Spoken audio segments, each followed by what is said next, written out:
Assalamualaikum warahmatullahi wabarakatuh. Kita ketemu lagi dengan channel Wong Indramayu Berkarya.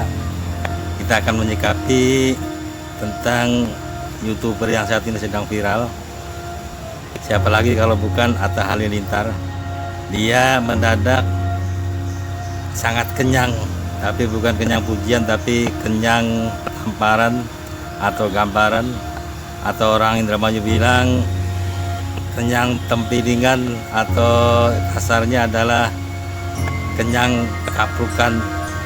Nah, ini perlu disikapi apakah para YouTuber muda tanah air ini masih layak mengidolakan atau menjadikan Atta Halilintar sebagai panutan.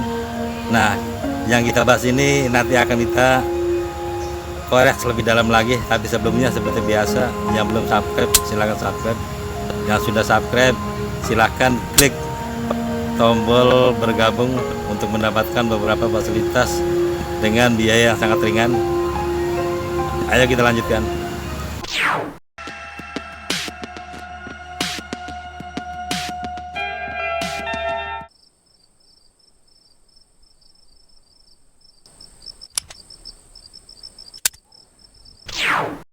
Tentu saja teman-teman penggiat sosial media, terutama penggemar YouTube, sudah banyak beredar video-video yang membahas tentang Atta Halilintar.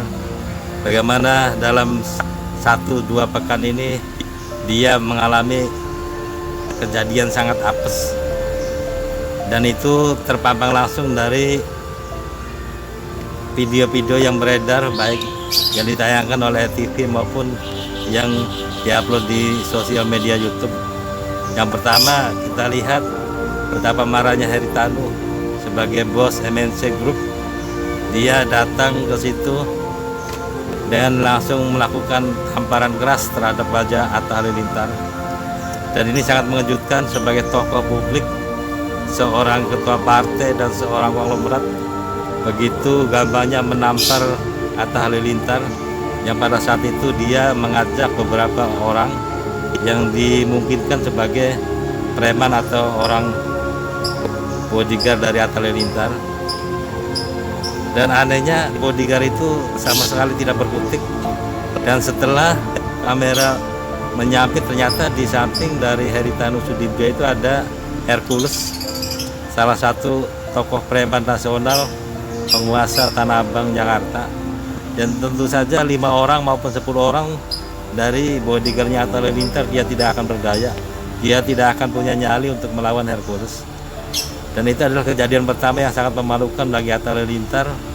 Dan kejadian kedua ini enggak kalah memalukan lagi, karena yang menampar muka Atta Halilintar adalah ibu mertuanya sendiri, yaitu Asanti. Kalau tadi pada saat digambar oleh Haritanu Sudibyo, Atta Halilintar sedang didamping oleh ibunya, yaitu Lingga Geni. Dan ibu Lingga Geni ini tentu saja sangat malu ketika anaknya ditampar oleh seorang tokoh nasional sekelas Haritanu. Dan ini pun juga sangat memalukan karena yang menampar anaknya adalah besanya sendiri, yaitu Asanti. Dan Atta Halilintar sendiri sempat menangis dan meminta maaf kepada ibu mertuanya. Tapi entah kenapa Asanti begitu marahnya kepada Atta Halilintar, dan dia mengatakan bahwa Atta Halilintar telah mencoreng nama besar keluarga Asanti dan suaminya yang saat ini aktif di bidang politik, yaitu menjadi anggota DPR RI. Dan inilah yang sangat memalukan bagi Asanti, sehingga dia tidak segan-segan menempeleng atau ngapruk mukanya Atta Halilintar. Dan hal ini tentu saja bagi Atta Halilintar adalah satu presiden buruk, karena dia adalah idola dari para YouTuber muda. Dan lebih mencoreng lagi adalah ketika dia berusaha mengklarifikasi tentang tudingan netizen terhadap dirinya. Dia minta waktu kepada Deddy Corbuzier untuk tampil di podcastnya, tapi entah kenapa Deddy Corbuzier malah mengusir dia. Dan ini menambah panjang malu dari Atta Halilintar. Dia sebagai YouTuber papan atas Indonesia, kenapa begitu gambarnya ditolak oleh Deddy Corbuzier? Dan ini publik pun semakin heboh, apalagi ketika Atta Halilintar mengatakan bahwa dia ke situ adalah untuk klarifikasi, bukan untuk menyalahkan siapapun. Dan entah kenapa Deddy Corbuzier begitu mudahnya dia mengusir Atta Halilintar. Dan selanjutnya adalah Atta Halilintar dihujat oleh berbagai kalangan netizen ketika dia menyindir masa lalu dari Vanessa Angel, yang kita semua tahu bahwa Vanessa Angel itu terkenal dengan kue 80 jutanya. Dan ini Atta Halilintar beraninya menyentil masa lalu orang yang saat ini sudah tidak ada lagi.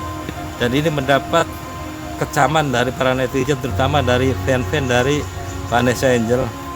Bahkan bukan hanya itu, Atta Halilintar juga menyentil dari Fuji, dan ini pun mendapat kecaman dari fan-fan Fuji dan begitu banyak di Indonesia. Dan ini Atta Halilintar dibikin kaget karena dia menyangka bahwa hanya dia sendiri yang punya fan berat yang selalu membela dirinya. Ternyata Fuji juga mempunyai fan berat, dia akan membela Fuji mati-matian. Bahkan bukan hanya fan dari Fuji sendiri, selebritis papan atas yang dikenal dengan Sultan Andara, yaitu Raffi Ahmad, dia terang-terangan tidak setuju dengan sikap dari Atta Halilintar yang menyindir, mengolok-olok Fuji.